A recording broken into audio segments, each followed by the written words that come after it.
because just as Michelle was saying about, with France, this is a country of immigrants, right? And but I will also note, and I did have a slide of this, but I got behind, but the United States historically actually has not been welcoming to refugees. So when the Hungarians were brought in, the majority of Americans said, don't bring them in. When it was the Vietnamese and the Cambodians and the Laotians after the Indochina wars, the Americans said, don't bring them in. Right? Jews in World War II, don't bring them in. For whatever reason, ethnic Albanian Kosovars were welcomed in 1999, a majority of Americans. But right now, about well over 50% of Americans do not think the United States should accept any Syrian refugees. And my concern is that the rhetoric that the administration is using and the kind of othering that is going on, that Americans are beginning to get a very skewed sense of the dangers that are out there in the world facing us with respect to refugee populations. And it's not just going to mean that people are not going to be able to come here, but it's going to make conditions very bad for the people who are already here. Thank you. Having been in New York and stood at the base of the Statue of Liberty, it's pretty disheartening to think that it's now going to say no vacancy.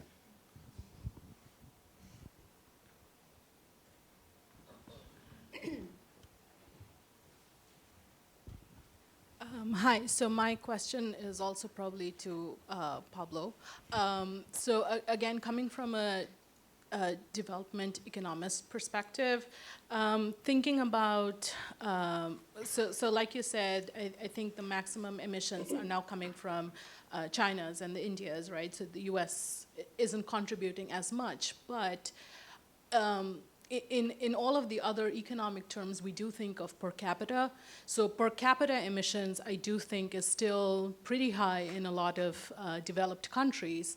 And also thinking back to its relation to migration and or refugee flows, isn't it also in the interest of some of the developed countries if they do not want to take in more immigrants and or refugees to actually help out in climate change issues, et cetera?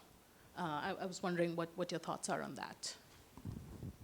Yeah, I completely agree with you. I just wanted to end on a positive note, So, but obviously that's not working. Yes, per capita emissions in this country. I'm an economist, so yeah. just more science.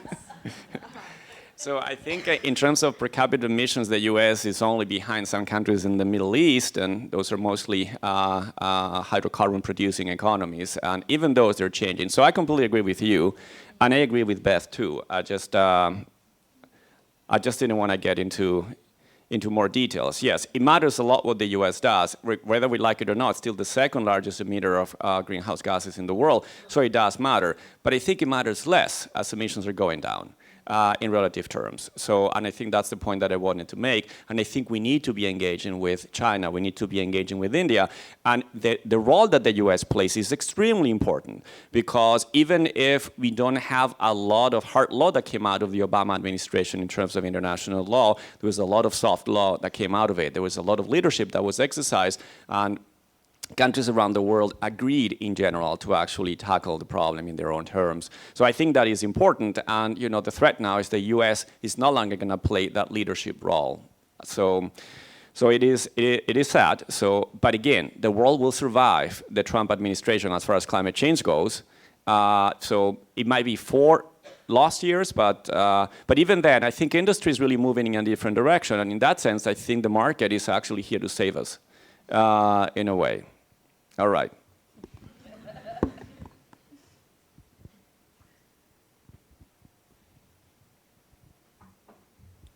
Hi, I'm wondering if you guys could kind of go back to the language and culture question of maybe differences in why, France and Germany and the US have different relationships to migrants, and maybe different messaging that's being used and different language, and like how it's kind of being seen in culture as a way to explain the difference.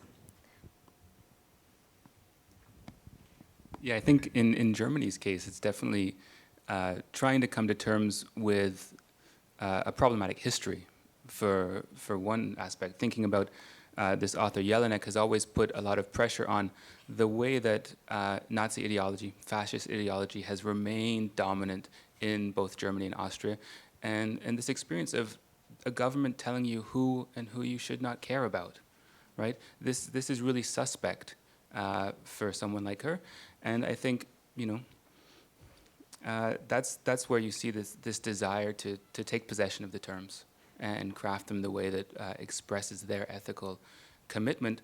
I think as well, Germany and the Germans have been enjoying this position that they were able to take. With Merkel, we saw it with this meeting with Trump recently, and the press surrounding Germany, that they're the new ethical benchmark for Western Europe, which surprises pretty much everybody. But it's problematic, right? Because the EU-Turkish agreement, which the Germans really pushed through, you know, when you look at it and the way that it's forced different migrant routes to be used, vast numbers of people dying in the Mediterranean. I mean, the statistics are pretty terrifying. In 2015, 1 out of every, say, 289, 300 people died trying to get to Europe through Greece, or through Turkey into Greece. Now, 2016, you're looking at 1 in 47 dying trying to get from Libya to Italy. I mean, that's huge, right? So, sorry, I went off on a tangent, but I think you know what I'm getting. Yeah, so in France, I think, again, it's this question of history, and so in particular, France dealing with non-European populations, the terms get very cloudy, and it makes for unrest, and so there's a collapse between terrorist and outsider, and so the majority of the terrorist attacks are from actual French citizens, but a lot of what's happening in France today has everything to do with what France has done in North Africa. And so, and we were just talking about this in my class on Algeria with this kinder actually, but part of what's happening in contemporary France is they're scarred by their history with Algeria, and their resentment and their inability to deal with that history is now mapped onto anyone who is read as quote unquote Arab, anyone who is read as Muslim. And so the terms are all over the place. But what's important is that this myth of what that might represent or what that identity might be dictates how actual human beings are treated and what actually happens on the street, regardless of what your actual political status is. Yeah, so that's...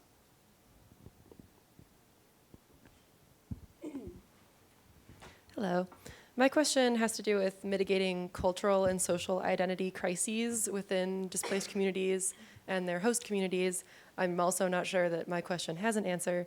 And so obviously there's a big gap between the identity of migrants, refugees, IDPs, whoever is coming into a foreign country to live for however long. Maybe there's not an end in sight to their return. Maybe they have to stay in this country for the next years, the next generation. And their host country wants to help them, or maybe doesn't want to help them, but feels obligated or is legally obligated to be helping these people. We need to get along, we need to live together. So what can be done, and by whom, to mitigate these identity crises? Is it the government that has to do that? In France, it's often the government that says, this is what you are, and this is what you can call these people. So should it be community grassroots organizations? Would that work on a national scale? Would it be media outlets? Where would this come from to try and mitigate these crises of identity and try and make everyone live together in a better way than they are currently living together? As I said, I don't know if my question has an answer. It's not an answer, but it's an example, it's an anecdote. So in France, they've been having problems with this population for a long time. So people of North African descent, and so you have waves of riots every year. There's a certain amount of burned cars every single year because the youth are disenfranchised. But there was actual movement for social programs. So there was funding. The government had funding to go into basically the projects. and establish relationships between the police and the local communities. And there's lots of money being poured into that, and social infrastructure being built. And there was headway. And then Nicolas Sarkozy became president. And kind of riding on the wave of the National Front's rhetoric as well, to come to power. That's where you see the power of discourse. And France has this problem between assimilation versus integration. And in France, the hope is that you assimilate. And if you don't physically look like them, how do you do that? And that's one of their biggest problems. But I do think that there are ways to address these problems, and I think there's evidence for it, but I think in order to maintain power, lots of groups of people are short-circuiting movements. This is why you have the fracturing of social movements around the world, right? So you have lots of different groups of people that could band together. May 68 is a perfect example of this, and so next year, the revolution, the cultural revolution in France of May 68, next year's the anniversary of it, and so there are going to be lots of discussions and academic discussions about what is its legacy today, and where do we go from here. But there are narratives of how to address this, but they're not as powerful as other narratives, I think. I think as well it takes time. I mean, in the German classes that I teach, we spend a lot of time talking about German-Turkish relationships, and now you're looking at third-generation Turkish Germans of this guest worker program, and they are developing these hybrid identities. And German culture is becoming hybridized in a way that includes these identities. I don't think it happens overnight. I don't think you can take people from these asylum homes, say in Germany, and say get integrated. I mean that's not going to work. But if you do put these structures in place, then as a long-term project, it can work. Germany, I think, has acknowledged itself, or some people in Germany have acknowledged that they're a country of immigration for about 10 years. And this is, of course, not true. They've been a country of immigration always, right? So. And I would say in the United States, we have two tracks. One is that the president can allow these refugee populations in regardless of what public opinion is, which is what happened with the Hungarians, with the Indo-Chinese, with the Syrians. When Obama raised that ceiling, that again, the majority of Americans didn't think that we should be allowing any Syrians in at all. And amongst those who were willing to allow Syrians in, there was a significant minority who thought only Christians should be allowed to come into the United States. So, I mean, the Anne administration could act outside of public opinion. But the other thing is, I think there are signs that there are at least some groups in the United States that are very committed to maintaining this sense that refugees are a population that needs to be helped. And so the fact that people spontaneously went out to airports when the travel ban came down to protest against this.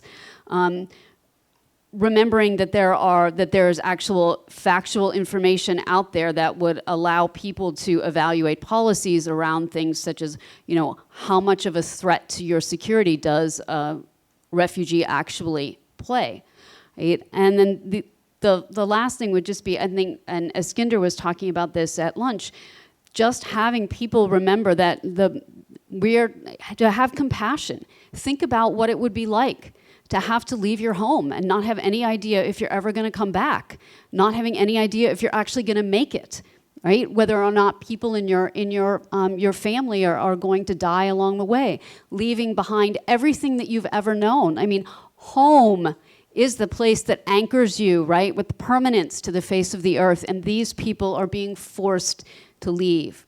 And again, I meant to end my slide presentation with this quote because I really love this.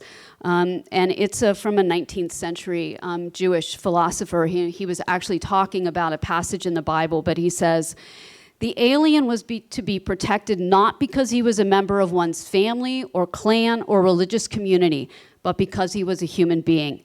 In the alien, therefore, man discovered the idea of humanity." And I think that's what we need to hold on to as individuals, and to try to, even if it's just for a few seconds, put yourself into the shoes of people who have been forcibly displaced.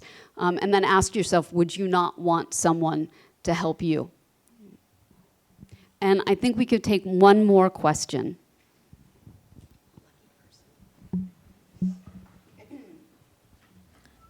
It's already been mentioned that we have a record number of displaced persons and refugees. Is this going to go up or is this going to go down? And secondly, for those that are already caught in this situation, where is the financial support that's necessary to sustain them? I can just answer the first part. I think that in many ways it's surprising that we don't have more right now. I mean, when you look at these statistics, it's still a very small percentage of the world's population. So I think going up is inevitable. Yeah, I would agree. I mean, at least as long as the Syrian war continues, over 50% of the Syrian population is displaced, and people are within Syria who are displaced may soon find themselves in a position where they're going to need to leave to be able to continue to survive. And then, I'm sorry, what was the second part of your? Was it? How do we pay for it? Oh yes, how do we pay for it? Well, the UNHCR does marvelous work. There are a number of private, non-governmental organizations in the United States that resettle refugees, that do humanitarian assistance. People can donate to those organizations. People can donate their time to those organizations. But I mean, ultimately, leaving situations like Iraq and Syria and Afghanistan really to fester for all of this time, we have spent billions and billions and billions of dollars to this point trying to find a military solution. And it's a much smaller investment to invest in these populations. And try to find ways to ensure that their children are educated, for example. And I think that we're really, in many ways, just throwing away the money on the military if we are not committed to thinking about how to rebuild these communities when the fighting is over. I'd like to thank everybody for coming. I hope to see you at other events. We have things on Wednesday. There will be another Friday afternoon panel at 4, and a panel with some outside experts at Saturday at 10. So thanks very much for coming.